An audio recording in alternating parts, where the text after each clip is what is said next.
Now in New York City.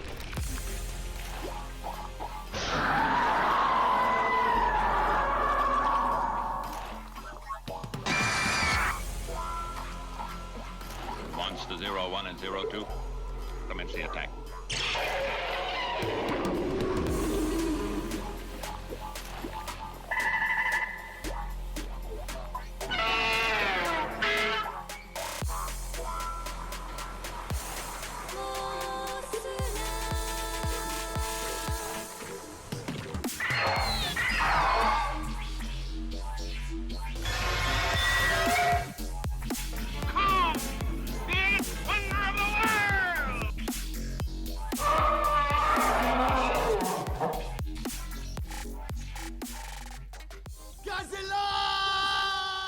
Hello, listeners, and welcome back to another episode of Stomp This Way.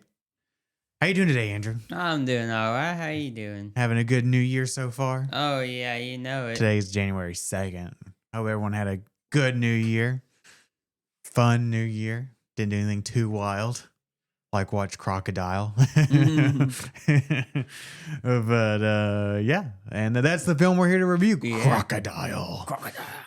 There's probably several movies called Crocodile. This is... There's a lot of movies called This is the 19... well, I guess the version we watched was released in 1981 in the U.S. But we'll get to all the different versions and the crazy backstory to this movie here in a little bit. I actually did some research for this movie. It wasn't all spelled out for me on the Wikipedia page. I actually had to go looking for some information deep in the bowels of IMDb.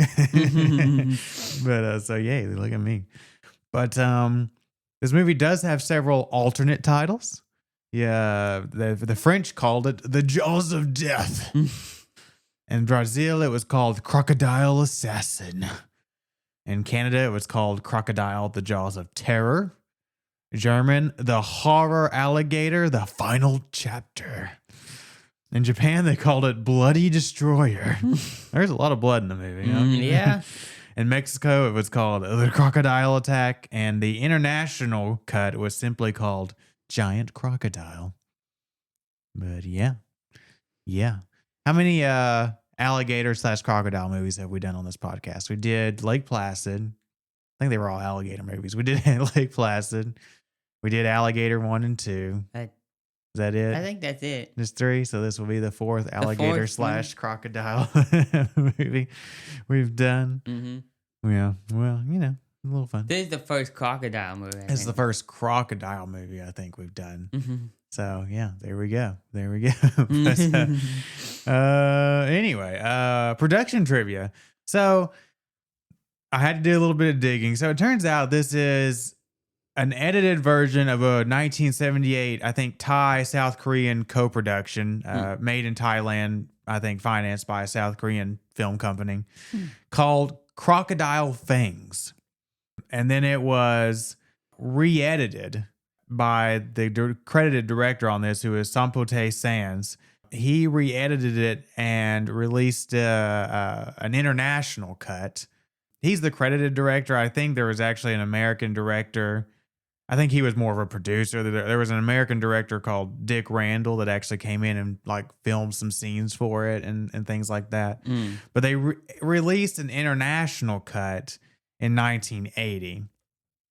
Now, what I think we saw, based on what I've read, is the third cut of this movie, at least the third cut that I know about, which was, you saw the production company at the beginning of the movie we saw was Herman something or another. Well, this producer, Herman guy, he brought in Dick Randall's cut of the movie, the international cut, to release to the U.S., but he made a couple more alterations, which is, I think basically they changed the opening credit sequence. I think from what I read, Dick Randall had filmed a opening credit sequence where a couple of naked chicks get eaten. I don't think that was on our cut. And he changed the end credit sequence a little bit. So I think we watched the third and final cut of this movie that was released in the U.S. We watched it on Shudder. So thank you, Shudder. Not sponsored by Shudder, but we would accept that sponsorship. So, yeah, this movie is kind of Frankenstein together. Yeah. And we'll talk about some more things that were done in editing in this movie as we go on. But did you know that this is on the American Humane Association's unacceptable list due to the scene of the real crocodile being filleted? Yeah. A live crocodile being filleted with a knife on screen. That was rather horrific to watch. So, and then the guy, the producer that brought us the international cut, Sampote Sands, he is actually a veteran of the tokusatsu genre. He is the credited director on films such as The Six Ultra Brothers versus the Monster Army, Jumborg, Ace and Giant, and he was the producer of the unlicensed Hanuman and the Five Riders. Apparently, that was a cross. We saw the Six Ultra Brothers was like a Hanuman Ultraman crossover. Hanuman Five Riders was like a crossover, I guess, with Hanuman, but unlicensed. He was a big part of that controversy that we kind of talked about, I think, in previous podcasts, where they did that Six Ultra Brothers movie with this guy in Thailand, but the people at Subaraya didn't really read the contract and that they signed to license this film out, and the contract actually said that this guy had like international rights to all the Ultraman properties, and that ended up being drug out in court for like decades before Subaraya finally like got the international release rights back to the Ultraman franchise here just a few years ago, when they started doing these Mill Creek things. So he's been apparently a big fixture in the tokusatsu genre, for better and worse. But anyway, Andrew, you want to read a little bit about the box office? I don't have any actual box office numbers, but some release dates. Well, you see, what we have on box office today is the Crocodile Fangs movie, the original, released on October 14th, 1978 in South Korea. Edited version released in Thailand on February 15th, 1980. Then another edited version, the one we watched, released in the U.S. November 13th, 1981. Reached number 11 at the U.S. box office according to Variety. Yeah, so apparently it number 11, whatever that means, probably a flop. But I don't think they spent too much money on this thing. But yeah, I've got a trailer pulled up, and we're gonna listen to it, and then we'll come back and we'll talk all about Crocodile. See you in a bit.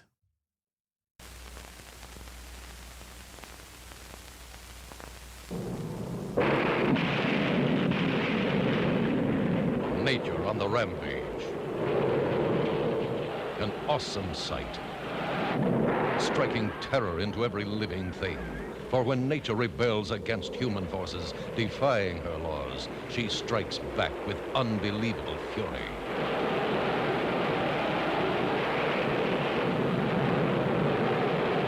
Creating the monstrous, the horrifying, the ultimate in sheer terror.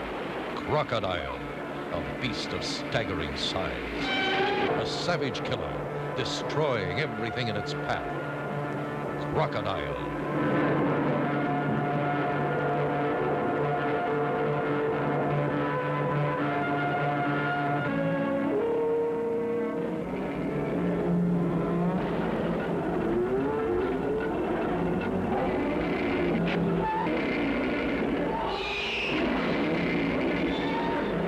Crocodile.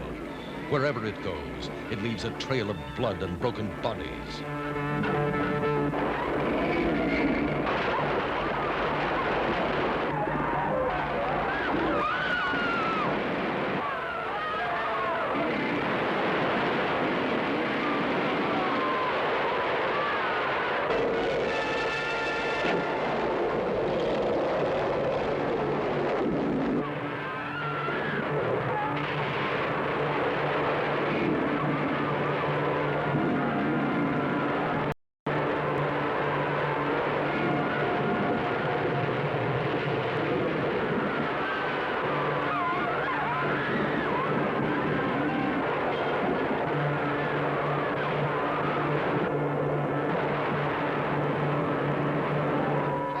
Don't argue. You have no idea what it's like down here.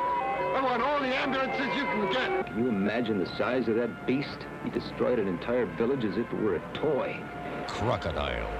Its massive size, its immense razor-sharp teeth, its lashing tail combine to make it the most terrifying killing machine ever created.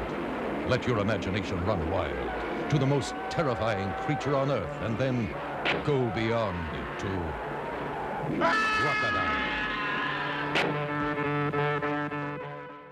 All right, listeners, there it was, the Crocodile trailer. That was basically the whole plot of the movie in the trailer. Yeah. Yeah, well. A lot of sounds and this very loosely placed together characters. Let me get to that. So, cast and crew. This was directed by, like I said, the international cut was directed by Sampote Sands. The original director of the Crocodile Fangs film was Won C. Lee. And the new scenes filmed for the American cut and the international cut were filmed by Dick Randall, an American guy.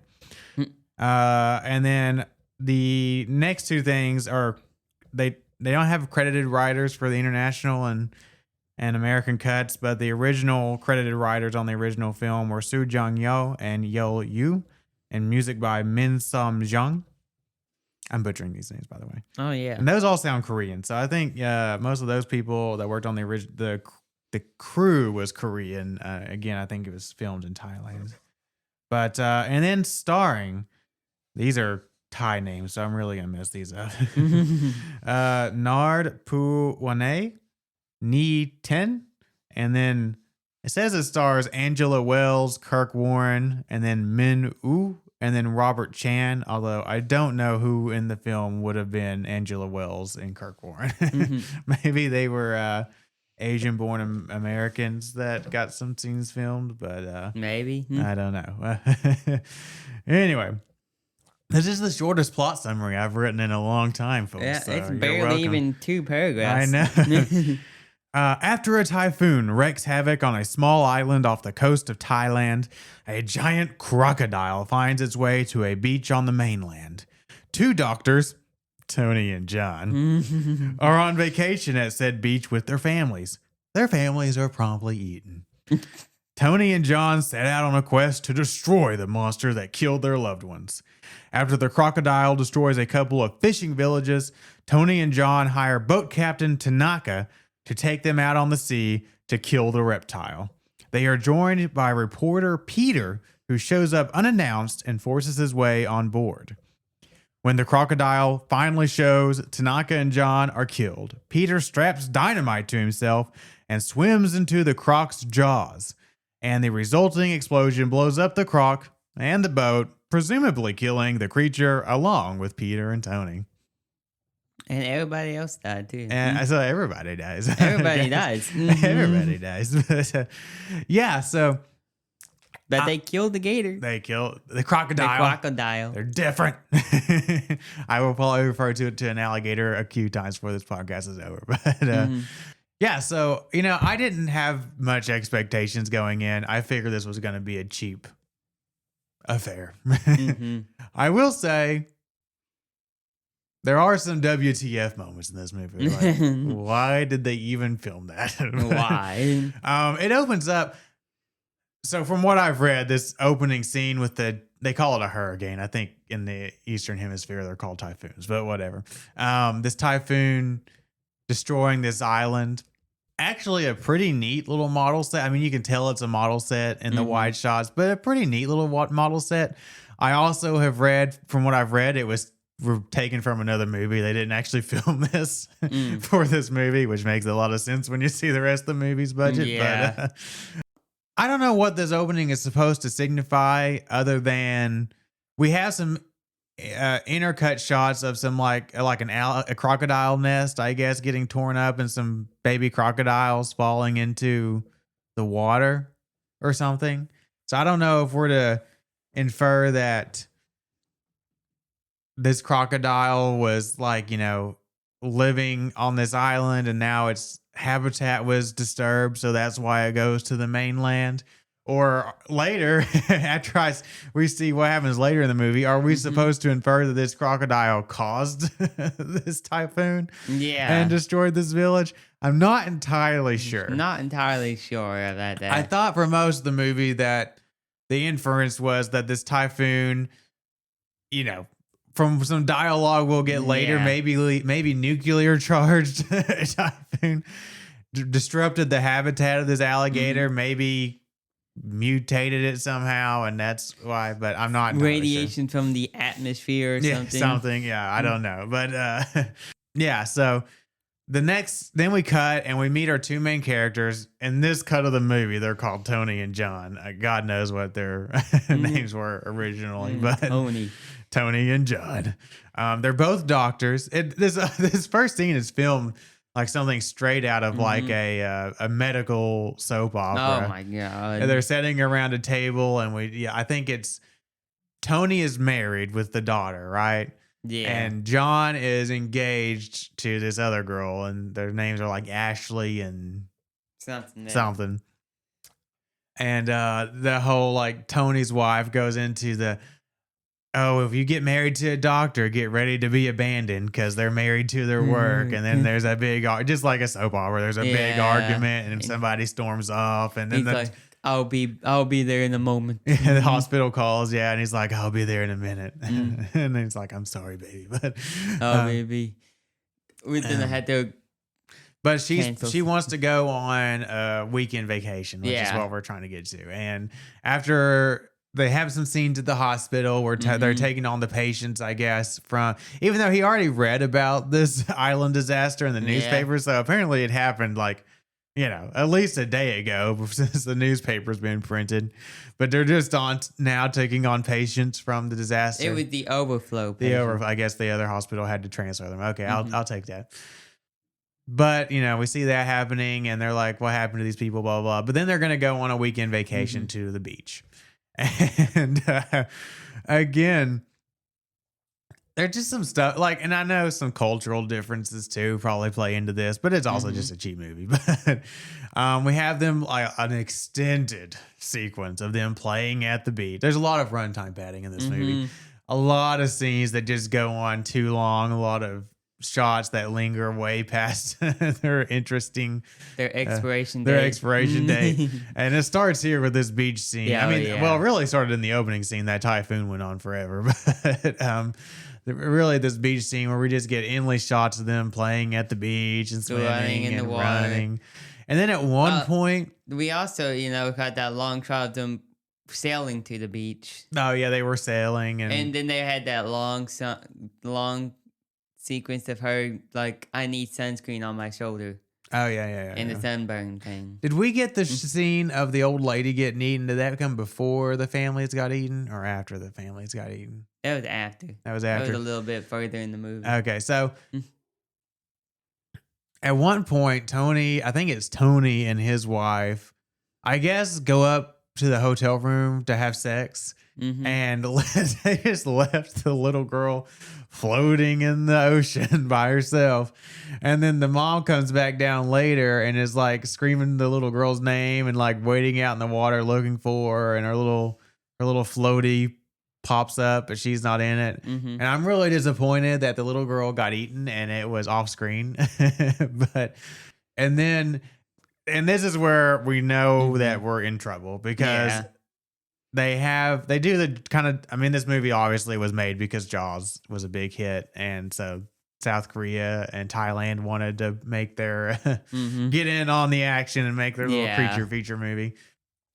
We get the scene where the mom is kind of like the woman at the beginning of Jaws, attacked and she's drug around, but we never see, there's a lot of underwater POV, but you never see the prop of the crocodile. And she's drug around and eventually eaten. And then I think the fiance chick comes out and she sees they're struggling in the water. She's like, "Oh, I'll come help you." Yeah. There was a fake out scene earlier at the beach where like one of them, I think it was the fiance, was like she thought she was drowning, but it was just her boyfriend pulling her underwater. The classic fake out. But now, she sees her and she goes out and she is also without seeing a prop. It was a very weird scene because like 3 people died in like a very short amount of time. And this beach that was, I mean, it wasn't full, but it had people before, is now like completely empty I guess. Well, they're at their beach house now. Oh, is that their beach house? Yeah. That wasn't like a hotel or something? No, Okay. their beach, their house. Okay. I'm sorry. That's what they were in most of the movie. Okay. I'm sorry.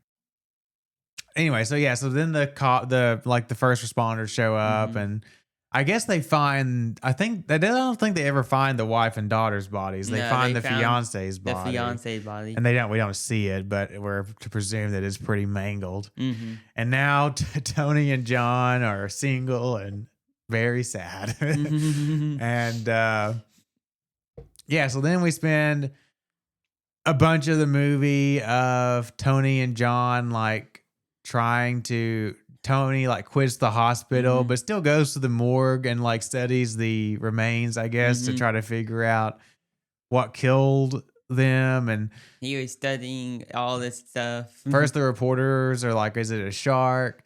But then like eventually I guess he figures out it was a crocodile, and everyone seems surprised that like a crocodile in the sea, but I'm like, there's saltwater crocodiles, wouldn't be that big of a shark. Well, to be fair, he was like a giant crocodile. A giant crocodile. Nobody be like, what giant? There's some intercut scenes of the crocodile. Like we get the scene of barely of the crocodile, of the old woman out on her little, skipper thing, and she's eaten by the crocodile.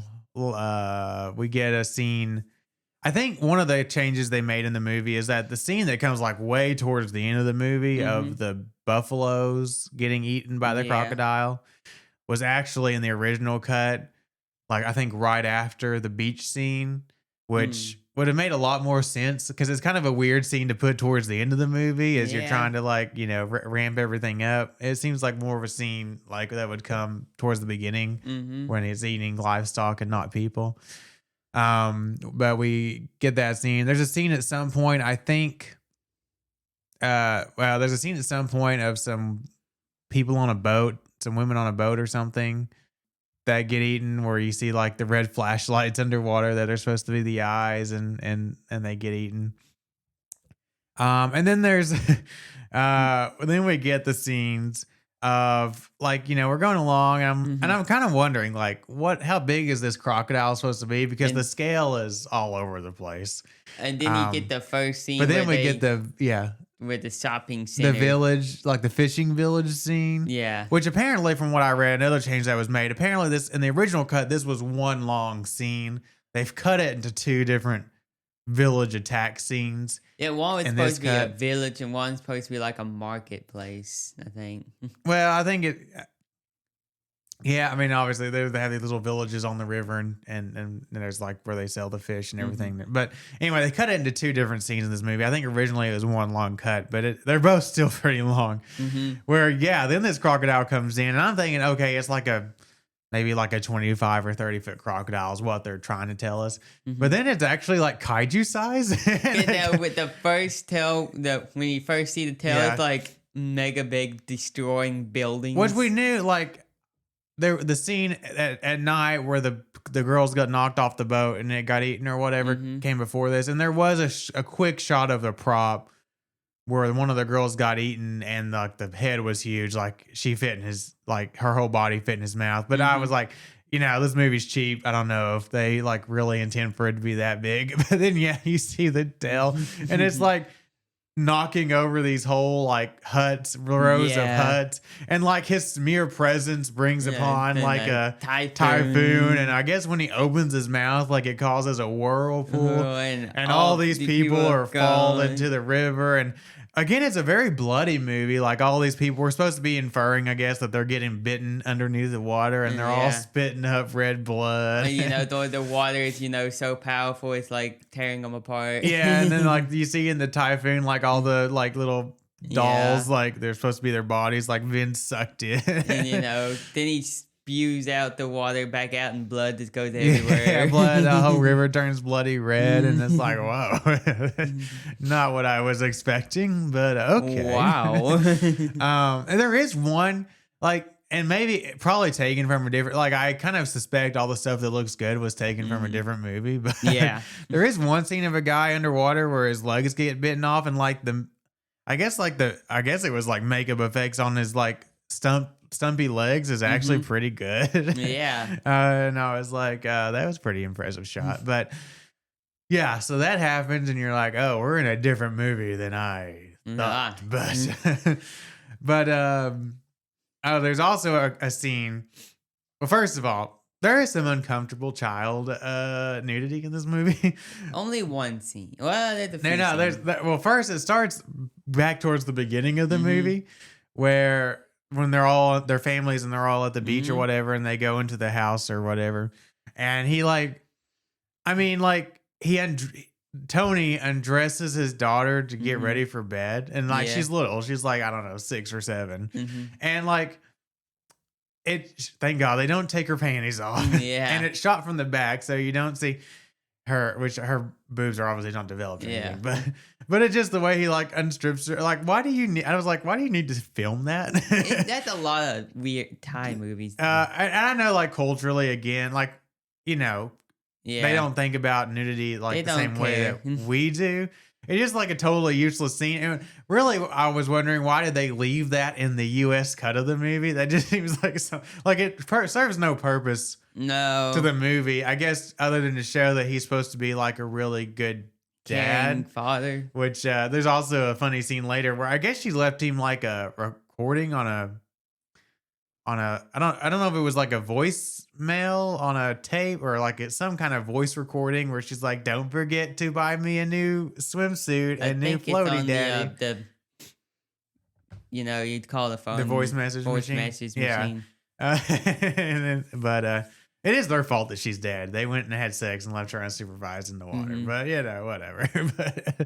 But he gets really and upset, and he throws the machine. But so there's one uncomfortable scene when and then later again, I've read actually that this other scene I'm going to talk about was taken from a different Thai giant crocodile movie. Wow! When they did the international cut just to add more scenes of a crocodile, I guess, because they thought there wasn't enough crocodile action. But these completely naked little boys are like running around. I mean, full frontal nudity, running around and jumping in the water, and they get eaten by the crocodile. But so a lot of that. And then we'll get, like I said, for this cut of the movie, they cut the village attack into 2 scenes. So we get a little bit more of like Tony and John. Yeah. At one point, like, they totally just randomly drop line of, I think this crocodile was muted by radiation tests in our atmosphere. Like, what? Atomic bomb tests in the atmosphere. And you're like, what? But where did you get that? And then, like, at one point, he just like randomly goes to the eye doctor. And I'm like, this is a weird time to go to the eye doctor. And the eye doctor just happens to have, I think, like a newspaper talking about the village getting destroyed or something. But there had to be a subplot. I don't know if it was in the original Crocodile Fangs cut of the movie, or if it was maybe in the original script and just never got filmed, or maybe it's just cheap and poorly just dropped. But there had to be a subplot in somebody's mind at some point where Tony had like a brain tumor, because we have the scene where he goes to the eye doctor and he's like complaining about, he's rubbing his head and his eyes and complaining about, having issues or whatever. And then throughout the movie, he's like taking his glasses off, rubbing his head, and rubbing his eyes. He one time. Passes out at one point. I'm like, there had to be a subplot at some point that they thought they were filming of him having like a brain tumor or something. And then at some point it just, I don't know. You thought like, he's just tired. He's just tired. Maybe it was like they just trying to portray that he was really tired, but it was just kind of weird. It was. He doesn't want to eat at the end of the movie, like when they're, waiting for the croc. So I think there had, at some point when they were making the movie, there was a thought that he had some kind of like terminal illness that was just dropped. But anyway. Let's see. So then we have all that happen. We see the buffaloes get eaten, which again was filmed for way earlier in the movie. Then we have a very very extended scene with them on a boat. With the third act, the whole third act is very drug out. It's Jaws, they rip it straight from Jaws. 3 men are gonna go out on a boat, but so they go and they hire Tanaka. I guess he's a Japanese guy who is I guess has a fishing boat or whatever. Yeah. And I will say this is one of the gayest movies we've watched. There are so many shots of this movie of wet, shirtless, fit men, just for no real reason most of the time. And Tanaka just has his. He wears like these suspenders. coveralls, like these suspenders, yeah. But at some point, like there's 2 scenes with him in their house, and then the first scene he shows up, he's got like the suspenders on. But then at some point it cuts and he's got his shirt off. And but he still has like the suspenders like over his shoulder, but they only come down to like his pecs. Yeah, he's like, and he goes on this whole rant about this eagle on his chest. Yeah, and he's got like this eagle tattooed on his chest. It's like it's an old family like thing where and then about like how a monster would come and eat his family or something. The eagle will come down to vanquish the crocodile. Oh yeah, and then there's a second scene later, like completely later, and it's not raining outside or anything. I don't think. And he just and again he has like his suspenders on with his like the little straps just down to his pecs, just shirtless. It's like they cut that scene from when they were raining earlier and then plopped it in the middle of this. Maybe it was originally one scene. And I thought, because again, the movie had been kind of weird and there had been some weird moments. But when Tanaka first showed up and he had like the suspenders on without a shirt underneath, I'm like, and Tony and John are sitting there like, did they hire a male stripper? This movie is going to go some weird places. But no, he's a fishing captain, wink, wink, nudge, nudge. But anyway, so let's get to this third act. The third act, again, ripped straight from Jaws. 3 men are going to go out on a boat to kill the monster. It's drug out forever. We obviously don't have the interpersonal drama and the talent behind or in front of the camera like we did in Jaws. Most of it is just them not saying a word, is sitting around. Yeah, they've got like this harpoon gun and they've strapped some dynamite to the harpoons. Kind of. Yeah, and then every time they think the alligator's near, they light the dynamite and then wait for the crocodile to like surface. Don't you think you should I was like, wait? I think they should wait till they're more sure, because then at one point, like they light it and then this little boat comes up. And again, very weird choice. They have this boat come up and this photographer guy, Peter, he like just kind of like forces his way on board and is like, I'm here now, and like becomes a major part of this movie, like in the last 20 minutes. Yeah. And again, maybe in another cut of the movie, there were scenes of him earlier, which would have made more sense, or maybe in a script somewhere that there were scenes of him earlier. But the fact that he just comes out of nowhere, and then we'll talk about it, but actually like becomes the hero at the end of the movie after being this annoying photographer guy for like 15, 20 minutes, completely out of left field. He's like, I'm here, I'm gonna save everybody. Well, he doesn't save anybody. It's a complete character turn too. But anyway, so he comes in, he's very like I said, just very presumptuous and very rude, and is like just getting into people's space and taking photos because I guess he wants to make a report, write the story on these guys killing this giant croc or whatever.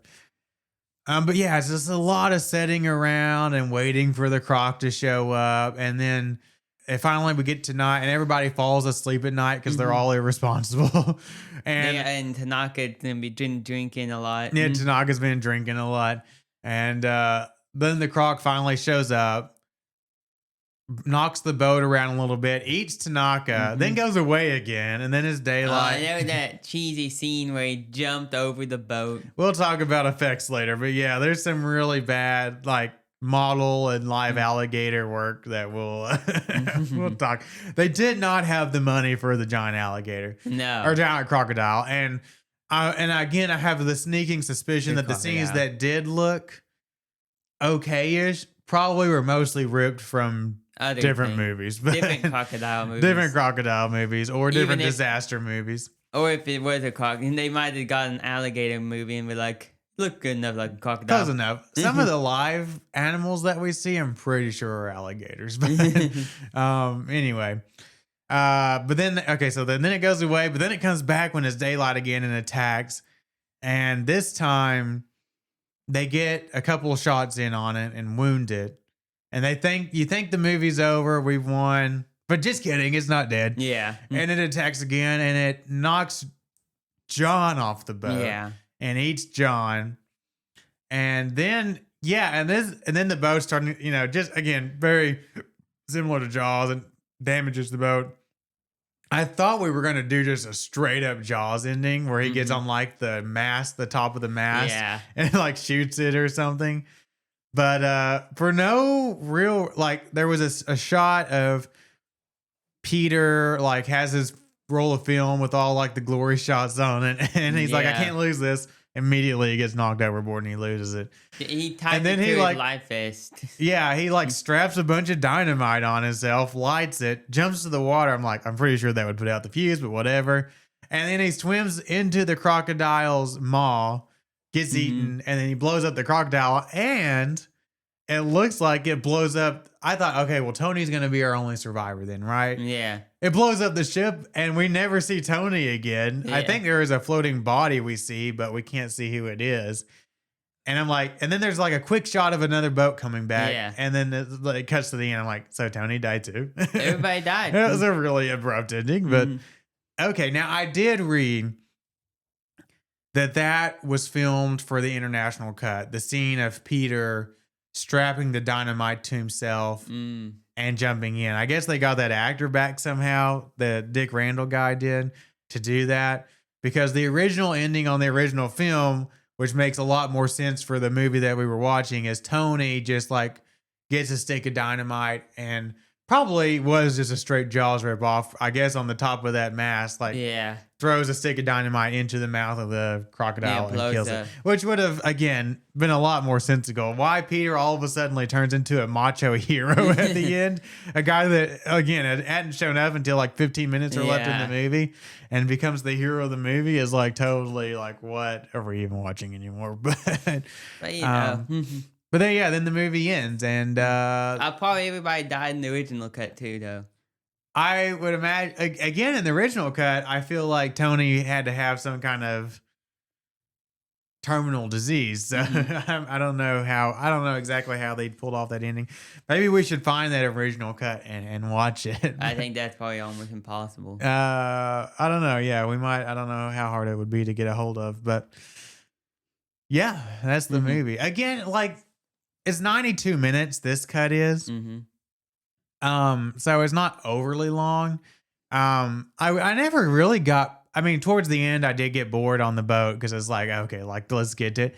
But there was a lot of just like, like Mystery Science Theater worthy 3000 moments, like where I'm like, why did they even film this? This is crazy. What is going on What's going on here? I never really got too bored or anything. No, you're just confused. And I actually think that the original director, like in the mundane scenes, not the crocodile scenes, like the guy actually knows how to film a movie. Like there are some pretty neat little shots, and like the cinematography is actually not bad, and it looks pretty good. And they put the camera in some interesting places, and there's some interesting shots, like and the way they block out the shots and frame the shots. I'm like, this cinematographer or the director, whoever is behind the camera, actually like knows what he's doing when it comes to filming a movie. Like that's more than I can say for a lot of these kind of things, where they just, it looks like a bunch of amateurs went out and filmed a movie. But so, yeah, I mean, I wasn't bored, but it's not a good movie. And we'll talk about mainly, I mean, one, like we said, they're trying to pad runtime. A lot of scenes drag out way longer than they need to. A lot of shots linger way longer than they need to. Most of the movie, you're just so confused about what's going on. You're not bored. You're just like, what's going on here? You're just trying to keep up, like, what? Radioactivity in the atmosphere. And then, the crocodile scenes are so bonkers. It's like, really? I don't know what they're trying to do with that alligator in the tank. There's that shot, like when they're trying, I guess they're trying to, I thought they were, like you said, trying to come up with some kind of concoction maybe to kill it. But they have like 3 jars. Like one of it is blood, I'm pretty sure. And Then they've got a jar of like black stuff. I'm like, is that tar or something? And then they've got a jar of like yellow. I'm like, do they have like blood, tar, and honey? And they're like trying to figure out a deadly combination of the three. Then they had like a couple other things they were doing. Like he was over there like just throwing things in a pot. Like a witch over there just brewing like, something. Dude. I'm like, what are you doing, bro? Maybe he was cooking lunch. I don't know. That was some weird lunch. I feel like there were a lot of ideas thrown into the script that were just abandoned at different points. Left like they were like, we don't have the money for this. But scenes that you're like, what is going on here? And then they just abandoned. At times I'm like, is there a romance plot between Tony and John at some points? They get kind of touchy feely at some points, but maybe again that's just kind of Eastern culture, I think. But was it John that always put his hands on people's shoulders, like? Was it? I think it was John. Like, yeah, when they went to Tanaka's home and Tanaka, I guess, tell his wife he was going out on the boat to kill the croc or whatever, and he's like had a little young son. Again, very scantily clad, and John goes up to him and like puts his hand on his shoulders, like, "I'm sorry, son, but I hope that he comes back or something." Hope that we come back. And I just made a joke. I was like, "Sarah, please stop touching me." But he just stands there, just staring. The kid at just him. just kind of standing there, just kind of staring into space. And I was like, this is kind of awkward, but anyway, so yeah, I mean, I didn't have I wasn't bored out of my mind watch, and I actually think that it was obviously the international cut. It was dubbed. I actually think the dub is pretty good on the movie. Not terrible. Like it's definitely not the worst dub I've ever seen. It's actually synced up really It's well. actually syncs up pretty good, and the voice actors have pretty good emotion and inflection behind their voices, kind of like those classic Toho dubs of the Showa era back when they actually tried. There's some dubs out there you can see that just don't sync up. A lot of dubs that just don't even bother to try to sync up the words to the mouth movements, and they're just read super flat. But this dub is actually pretty good, so I'll give them credit on that too. But yeah, the main problem is, as we'll get into effects, they did not have the money for the giant crocodile, and that is where the majority of the problem. And I mean, the plot is scattered, obviously, and makes no sense and all that other stuff. But you expect kind of a lot of that stuff with these kind of creature features, especially like 70s foreign creature features. Yeah. But they just didn't have the money for and getting in. So creature design, especially early in the movie. Now, in the third act, they go to more some props. But for a majority of the movie, what we see when we're looking at the crocodile is a real shots of a real crocodile. And it's mostly just like the head popping out of the water and the eyes opening. And then they add some shots of it walking around, some like props. And then we get some props. Like the problem with the crocodile is the scale is all over the place. Like we have shots of like the real crocodile, and at times it's like swimming through lily pads and looks like the size of a normal crocodile. Then we get to the props, and the props are all over the place. Like, again, I think now that I know that scene was taken from a different movie, but the scene where the kids get eaten by the croc, there's a prop of the crocodile head, which is just like, a normal sized crocodile. Like it just has the kid in its mouth or whatever. But then you get the props where like the head is like, can easily fit a human in its mouth. Yeah. And you get the like scene where that looks pretty bad with the buffalo, where they've got like the life-size prop. Oh yeah. And like they trying to move the legs on it or whatever. And it's like massive. And then like you said, when we get to the village attack scenes and that tail comes out of the water and it's like sweeping away entire rows of huts, and you're like, damn, this thing is a kaiju, a full-blown kaiju. Yeah. And then at the end, kind of getting into effects, they put a real alligator or a real crocodile in the water with a toy boat. And it's like, so the props are bad. Talking about effects, the props are bad. They look really cheap. That scene where he jumps over the boat. I don't know if they took a toy alligator and threw it over the boat, or if they took the real baby crocodile and threw it over a toy boat. But yeah, when he like jumps the boat, that's terrible. The prop again with the buffalo. I mean, it's actually life size. I'll give them that, but Yeah. it looks really bad It when was it terrible. moves. A lot of the head props look really cheap. Again, life size. I'll give them credit for that, but they look really cheap. The Typhoon, like the models, actually don't look bad. Like now, the scene at the beginning was taken from a different movie where the Typhoon destroys the village.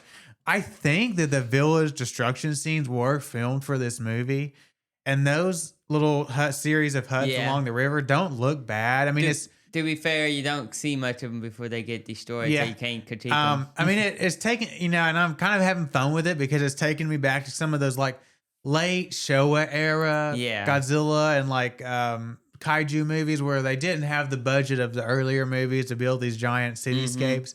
So they were kind of setting them on like tropical islands and stuff, and they would just have like Huts here and there that they would destroy. And so I'm kind of having fun with them. And like I said, sometimes the makeup effects are pretty, like I said, the one shot of the guy underwater with his legs bitten off, maybe from a different movie, but that actually looked pretty good. Yeah. Like the prosthetics on his legs or whatever. And the people like spitting up all the blood and stuff is a lot of fun. The little whirlpool effect is, I mean, it's cheesy, but it's fun. cheesy, but it's They fun. did for the clouds again. I think this was taken from different movies, but they do like the water oil effect for the clouds, Yeah. and then they put the lightning on and stuff.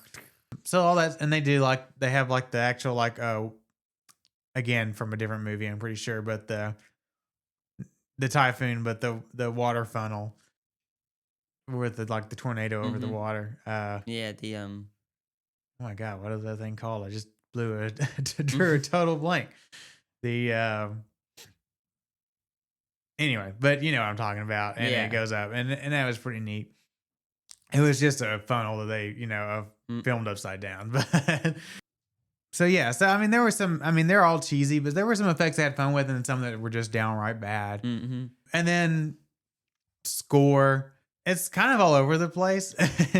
I did think in the third act, all that time we spent waiting on the boat, a lot of that score that played there reminded me of the score from Son of Godzilla. Yeah. Just like the dun dun dun dun kind of stuff. And then they would kind of have like the more kind of jawsy stuff when the crocodile It would would like attack. a weird intersection of serious and like it would be serious one moment and then they'd cut to something and this would be like the weirdest music. Yeah.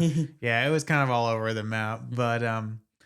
But yeah, you ready for some final thoughts? Sure. Why don't you go for it? Well, like we said, this movie it's interesting. You confused 90% of it. Yeah. It's all over the place. Yeah. Like we said, they've cut and intersected things where they're not supposed to be, and other things, where they're not supposed to be acting, and then all the subplots that you like never go anywhere. Yeah. Yeah. And you're like, what is going on? Yeah. Yeah. Mm. Like, why are you putting liquids in a tank with a baby crocodile? Yeah. Because it never shows that scene ever anything about Yeah, that. it never amount. I don't think they had anything to do with them strapping dynamite to a harpoon to kill the crocodile. Like, you could have come up with that idea without putting liquids in a tank. Yeah. I just got it to blow it up with dynamite. There you go. But and all that, the acting, it's acting. They are actors, Yeah, technically. technically.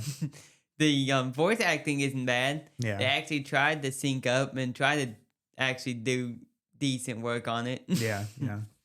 And like you said, they somehow conned that one actor back to do that last scene Yeah. over again. Yeah, where Peter becomes the hero of the They movie. somehow conned Peter back into Yeah. this movie. He probably didn't have much going on. honestly. Probably not. We filmed this like 3 years after that. 3 years after the original movie. Yeah, I think the international cut came out like almost 2 years after the original cut of the movie So came they're out. like, yo, you want to come back? And all that. Score is it's a score. Yeah, It's there. It's everywhere. Yeah. Confused and doesn't know what it wants to be half the time. yeah, yeah, But I enjoy it for what it's trying to be. yeah. And I'll give this movie probably like I don't know, a D+. Yeah, listen. I mean, we've talked about all of the problems with the movie. I mean, obviously, this movie is kind of Frankenstein together. It's an original movie that probably wasn't that coherent to begin with, and now they've gone and rearranged scenes and added scenes from different Crocodile movies and other disaster movies, and even more incoherent, and made it even more incoherent. The whole bringing Peter in the last 15 minutes and him becoming the hero of the movie is really out of left field. A lot, like I said, a lot of meandering to pad some runtime and some just like some scenes. You're like, why did you even think you needed to film that? Like the undressing the little girl and the child nudity and all the shirtless men running around. It's like, okay, it's gonna. You're like, well, I don't know what you're even trying to go for anymore, but. But listen, I expect weird stuff, and the movie the movie not to make a lot of sense when it comes to old creature features, especially foreign film creature features of this era. I could forgive all of that if they had the budget to pull off a legit creature feature. And we've talked about all the crazy stuff with the props and the villas getting destroyed. The real problem is like for the first like 2/3 of the movie. Like the route they take is just to not show the attacks. They'll show like the real crocodile like popping its head out, and then they'll like have some people screaming or maybe being like jerked underwater or something. But they don't actually show much of the attacks, and that's a lot of the movie. And then, like we said, when we do see the props, they're pretty bad, and the movie doesn't make much sense. And there's a lot of just kind of WTF is going on. And like I said, I wasn't really bored. Like I kind of got bored towards the end on the boat when they kind of died. The craziness kind of died down a bit and we were just sitting on the boat for a long time. But I never really got bored. But at the same time, I was never really like into the movie. I was more... trying to this was maybe I don't know if there is an MST3K or a episode over this, but this would make for some great content because there is so much of like what or were they even thinking like, there? You're not bored of the movie because you're trying to figure out the movie. You're trying to figure it out. I'm kind of making fun of the movie as we're going along. So yeah, I mean, it's if you like cheesy, cheap movies like this, I think it's worth, 90 minutes of a weeknight on Shudder or whatever. But it's definitely not a good movie. Yeah. I mean, I gave it, I'll give like a D. It avoids an F, but not by much. But yeah, but we had fun sitting there and making fun of it. So that's all that really matters. But anyway, you want some news? Ooh, not really a ton in the news department, just kind of, in the world of kaiju. Brush of the God, which was, that kind of indie kaiju movie that was hyped here a while back in the kaiju circles. It is finally getting a physical media release here in the States. SRS Cinema has picked it up. It just became available for pre-order, I believe, today. We're recording this on January 2nd. Did you pre-order it already? I did. It's I think $24 and then like $5 for shipping, Blu-ray or whatever. Expected to ship sometime between April and May is what their website, what their listing says. So it's basically about like Orochi or whatever. I think I saw the trailer for it and independently produced, and I'm interested in seeing it. And once we get a more firm release date on it, when we'll get it in the mail, we'll probably put it on the schedule. Ooh. Because what else do we got to put on the schedule? What else do we have? We've done a lot of this SRS Cinema stuff. Yeah. I also saw that today, again, recording this January 2nd, is the 60th anniversary of Ultra Q. Wow. The pioneer show for Super Riot Studios that led into Ultraman. All the good stuff. All the good stuff. I might need to revisit Ultra Q sometime. I really enjoyed that original Ultra Q show. I thought it was a lot of fun. But so happy birthday, Ultra Q. Happy birthday. Happy birthday. And then a couple of stuff concerning us specifically. Schedule update. Obviously, I said in our last episode that we would be recording a recap of Ultraman Omega today. Yeah. I timed out the show wrong. It's not ending for a couple more weeks. So I posted on social media. Hopefully you guys saw it. We were recording this today, Crocodile. Next week, I think we're doing Croczilla. Next week, Andrew's very excited. He got a DVD of Croczilla, and that's what we're going to be watching next. It's a Chinese movie, I believe. Yes. And we'll be About a giant crocodile. we'll be checking that out. See, 2 crocodile movies in a row. There you go. We've been doing a lot of creature features recently. We got a lot more on the schedule this year too. So we'll be doing that, Croczilla next week, and then the following week, I'm hoping that Ultraman Omega is done. It looked like, based on the internet, that it will be, and we'll do a recap. We've got to catch up. We're behind several weeks. Yeah. We'll watch and do a recap of Ultraman Omega. And then I'm going to continue to hype our new podcast. I've announced that our new podcast will be called Pulse Check, a horror movie podcast. And today I'm announcing our first episode. Our first episode will be over the new Sam Raimi film we're going to releasing at the end of this month, Send Help, which will be our first episode, which will come out the first Monday of February. So get excited for that. Get excited for that. The basic format of the show is what I've got conjured up is we're going to do kind of a month by month theme. We're going to start each month, the first Monday of each month, with a new release. This in the February. It may not be like a brand new release every month because that would be kind of hard to time, but like at least a newer movie. Yeah. And but we'll try to time it up with new releases as best we can. February, the new release will be Send Help, the new Sam Raimi movie. And then the second Monday of each month will be the certified hit month, basically, where we're going to take a similar movie to that new release in terms of genre, subgenre, type of movie, that kind of thing. Yeah. Find a movie that was a big hit in the past of that type of subgenre and review it. So Send Help. Then we're going to do Misery for February because it's similar, like, you know, two people surviving kind of thing. And then the third week of every month will be the kind of cult hit week. So we'll find kind of a more of a cult status, kind of under the radar type movie. So we're going to do, I believe, The Ruins, maybe, or maybe it was a different movie for February. Anyway, that'll be our third Monday and then the fourth Monday of every month will be The last week of month. It will be the last week for most months. Some months have 5 Mondays, but it will be listener selection. So we'll put a poll out with like 4 different movies in the same subgenre and let listeners pick what they want us to talk about. And then if there is a fifth Monday in that month, we're going to do unintentionally scary movies. So like I think in maybe March or something has a fifth Monday, and I put on the schedule Return to Oz because that is a movie that kind of freaked a bunch of people out as a kid.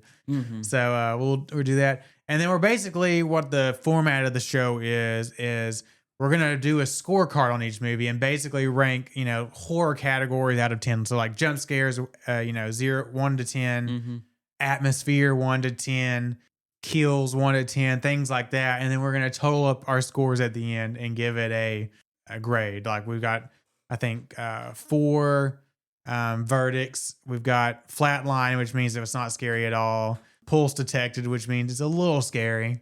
Heart racing, which means it's pretty scary. And then cardiac event, which means it's terrifying. So I'm excited for it. We're gonna have a lot of fun with that, I hope. Oh yeah. And I think Andrew's looking forward to it. And we have a wide range of horror movies to do. Whereas we're kind of digging at the bottom of the barrel on this podcast, but we got a lot of exciting things coming up this year. Yeah. For the for the podcast too. I guess we'll talk about it since this is a time of new beginnings. Obviously we're going to be building up to Godzilla -0. Oh yeah. Because allegedly that's coming out, I would assume sometime this fall around Godzilla's birthday. And we are super stoked for that. We've got Monarch Legacy of Monsters season 2 coming. Yeah. We're of course, sort of excited about that. And it's the year of Mothra. Toho's really promoting Mothra this year, so maybe we'll do something special for Mothra's birthday if we can find something that we want to do. And we've got all kinds of fun B movies coming, 50s B movies coming up on the podcast. We're going to do Jaws this summer. Jaws and Deep Blue Sea. We're going to rotate those this summer. So that's a big event coming on this podcast. So lots of fun coming up on this podcast. And I hope you'll stick around with us to check out all those movies. But anyway, is that all we got for this week, Andrew? I think that's pretty much it. All right. Well, let's see. Don't forget that you can always contact us at StompThisWay1954@gmail.com. And you can find our website at www.stompthisway.wordpress.com. That's right. And you can also find us on social media at Facebook, Instagram, and X, all at Stomp This Way. And I've been trying, especially on X, to be more active on X. That's the one that I'm most used to. But anyway, other than that, don't forget next week is Croczilla. Yeah. And as always, I'm Aaron. I'm Andrew. And we will see you next time.